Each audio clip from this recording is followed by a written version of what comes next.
Unit 2, Using Objects, Topic 2.8, Wrapper Classes, Integer and Double.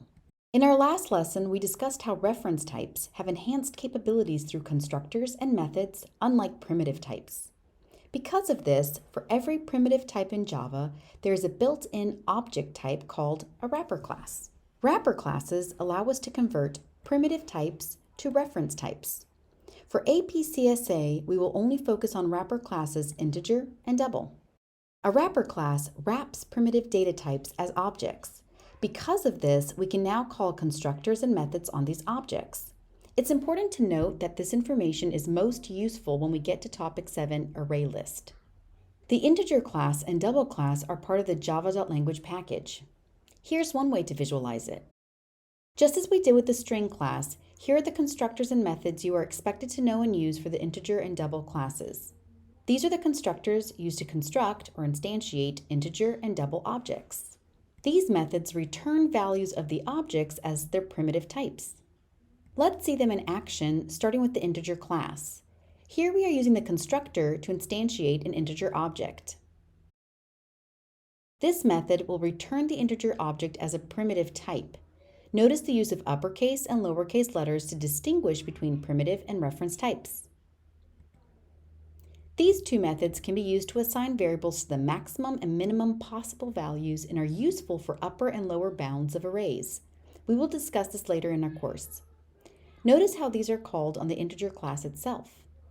Look what happens if we try to add one or subtract one from the maximum and minimum values. An overflow or an underflow will occur.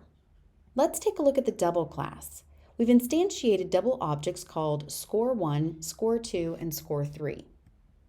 An object called mean_score was created to store the mean value of those three scores.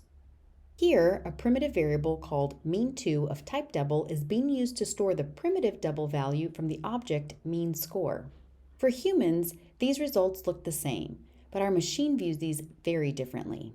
Autoboxing is the automatic conversion that the Java compiler makes between primitive types and their corresponding object wrapper classes. This includes converting an int to an integer and a double to a double. Unboxing is the automatic conversion that the Java compiler makes from the wrapper class to the primitive type. This includes converting an integer to an int and a double to a double. Repetition builds permanence. Autoboxing is the automatic conversion that the Java compiler makes between primitive types and their corresponding object wrapper classes. This includes converting an int to an integer and a double to a double.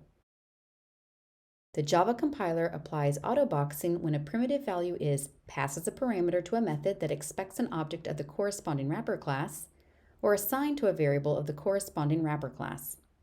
When we instantiated the integer object num1 using the integer constructor with the parameter value 157, this was our machine autoboxing the primitive value 157 as an object. Unboxing is the automatic conversion that the Java compiler makes from the wrapper class to the primitive type.